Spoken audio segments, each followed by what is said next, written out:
Sup fools, how's it going? And welcome to another Tutorial Thursday, Titty. And today we're going to talk about how to make a real estate video. Let's begin. Titty. When it comes to real estate videos, the first question is always, how much money can you actually make with it? And that really depends on your equipment, your experience, and also what kind of house it is. I charge rent for the camera, which is always 10% of the camera price. My time is worth around $100 an hour, and then you can give them a price estimate how much it would cost, but in reality it's a little different. These days people can charge like around $200 for a real estate video, which is not a lot, and the reason for that is because pretty much either you hire a videographer to make your real estate video, or you just shoot it on your phone, which is way cheaper. That's why the price for real estate videos went down so much, and these days you can't really charge more than $200–300 for an entire video. But you definitely shouldn't charge less than those $200 unless it's your first video or you're still gaining experience or working on your portfolio, then yes, but generally speaking, never charge less than $200. When it comes to shooting a real estate video, the first important thing is the lighting. What you don't want to do is shoot against the windows because that's going to be way too bright. This looks way better. So when you have the option, you always want to shoot away from the windows, okay? And also when you shoot in a place like this, you always want to make sure to turn on all the lights, okay? So, and on this lighting, this is how you expose. When it comes to camera movements, it obviously helps to have a stable camera. You can shoot it handheld, but a gimbal like this Ronin S, link is in the description, is definitely helpful to have a steady cam or a gimbal. So when you do camera movements, it's very stable, you know, and you can move back and forth and you have a stable image. So all of that would be possible too, to do it without a gimbal, but then you have to practice more. So for the same movement, you just do that out of your legs and try to not move your hands too much. But having a gimbal like this definitely helps to get the good shots. And the good thing is, you can even charge more for it. So rich! When it comes to angles, don't think too complicated. This is not a music video, it is a real estate video. You want to showcase the house. You want to pretend that you are the person who's walking into the house, looking at all the furniture, looking at the walls, looking at the ceiling. So what you want to do is always start with the entrance of the room and then walk into the room and pan while you walk. Or same thing, you walk backwards and pan while you walk out.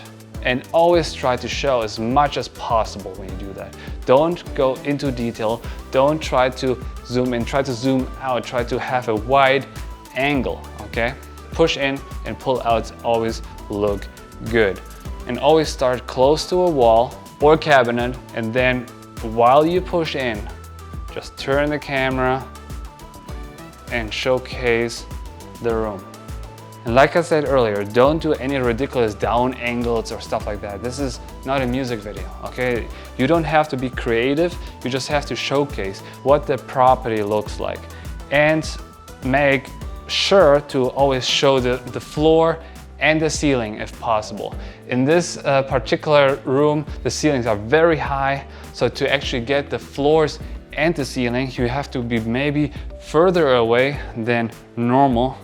But people want to see, hey, what does the floor look like? What does the ceiling look like? And you want to show that in one shot, because you don't want to show the floor like this.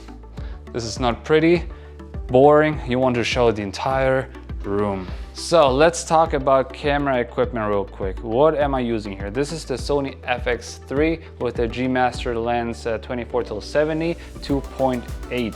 When it comes to camera settings, the most important part is the Kelvin. If you don't shoot RAW, and I assume you don't, you want to have the white balance adjusted to the main light. In that case, it's the natural light, which comes from the outside, the light up there, the yellow light, I'm not adjusting to that, I'm adjusting to the natural light. So the white balance is going to be 5600. But it really depends on your situation. If you don't get as much natural light, you want to adjust the white balance, whatever the colors of the lights inside are. When it comes to the lens, you want a lens which is very light sensitive. You want an open aperture, you want to have a wide angle. This one is 24 millimeters, wider is better. The wider the lens is, the bigger the property looks or other things. And you don't necessarily need a full frame camera, but any mirrorless camera will do. The drone we're working with is the Evo 2 6K, and if you're interested in looking up any of this equipment, there's a link in my description. And now we're going to talk about drone shots and detail shots. When it comes to real estate videos, it's a must to have a drone. You have to have some kind of drone where you can fly around and show the neighborhood, because people are always interested who buy property or rent property. They always want to see the neighborhood. A drone is always helpful to show the house from the outside, from up there, and for that you definitely need a drone. You don't need a $2,000 drone. Any drone will do. So I said earlier that you don't need to show any details, but sometimes if a very cool thing is part of the property, like for example this jacuzzi here, this is something you want to show a detail of. Not like super close, but you definitely want to showcase, hey, this place comes with a jacuzzi and we want to show that. And don't be afraid of overshooting. You can always shoot it and not use it, but when it comes to things like that, a jacuzzi or a very cool light or something that comes with the property, don't be afraid of shooting it. And remember to always communicate with the real estate agent or whoever hired you, because in the end, they're the client and they have to decide what they want to show and what they don't want to show. And other detail shots, for example, like a view like this, you always want to show from different angles, just in case. You have it with the drone anyways, but with your regular camera, make sure to definitely show a view like this. If the place you're shooting has a terrible view, don't even bother. Usually the windows are always closed and you don't want to show these things. You always try to make a place look as good as possible, because the property is the product. It's basically a commercial. So you don't want to show the downsides of the product, right? No, you don't.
So when it comes to editing real estate videos, there's a few do's and don'ts I want to make you aware of. Real estate videos are no music videos.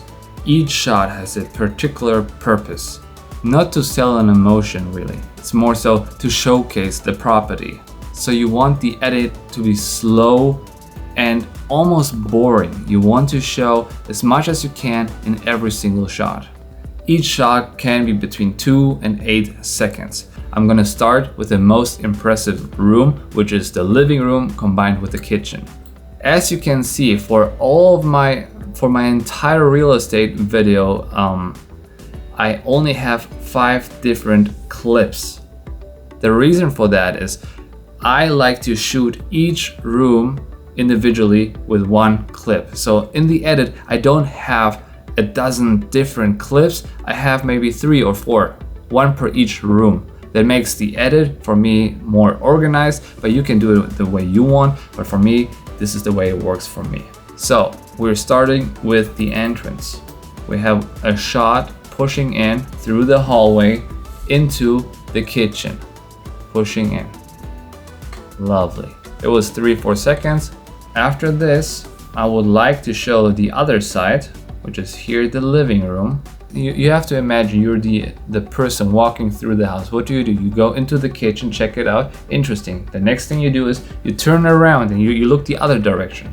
So to make it as organic as possible for the audience watching this video, you want to do the same. Show one angle and then you flip 180 degrees and show the other direction. There's still a third corner left of the shot where we're looking at right now, so we still have to show this. It's always important to try to take the audience by the hand and show them where are we right now at the location as good as possible, so they know, okay, this is the kitchen counter, okay, we're looking this direction, we know this couch, so we know where we're looking at.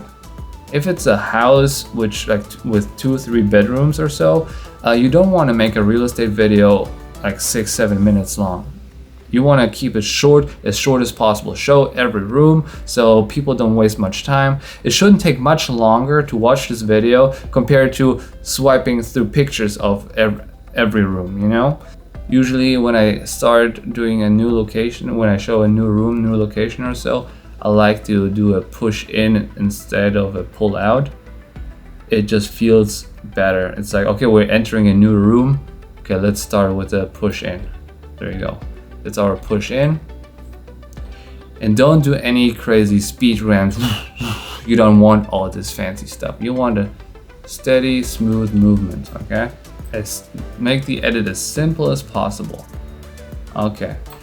We pushed into the master bedroom. So after the living room, people want to see the master bedroom. This is because the living room and the master bedroom are the 2 places people spend most time in. After the bedrooms, start with the master bathroom. I'm gonna do a pull out in that case. So we reveal the shower and the bathtub. We saw the sink from the other angle. Now we rotate 180 degrees and show the other direction. We have the sinks, we have the toilet, and rotate around the sinks. So next we're gonna show the other bathrooms if there is any.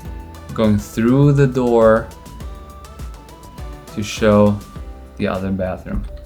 So moving on to the other spare bedrooms. So I need you to be aware to not be in any reflections. In that particular case, I am in the mirror here, and you can fix these things in post.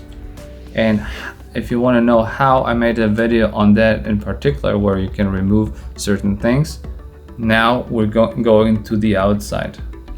You reveal the outside and the view with one shot. We show the cooking area outside. Show the view again, reveal the jacuzzi. As I said earlier, you don't want to show detailed shots like this because nobody cares.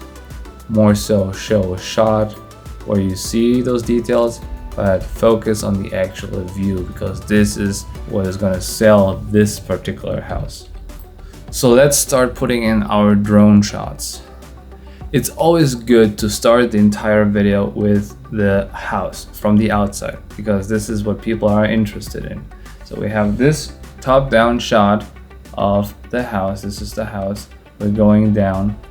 After this, it's smart to show the neighborhood a little bit. So we can just fly around the neighborhood.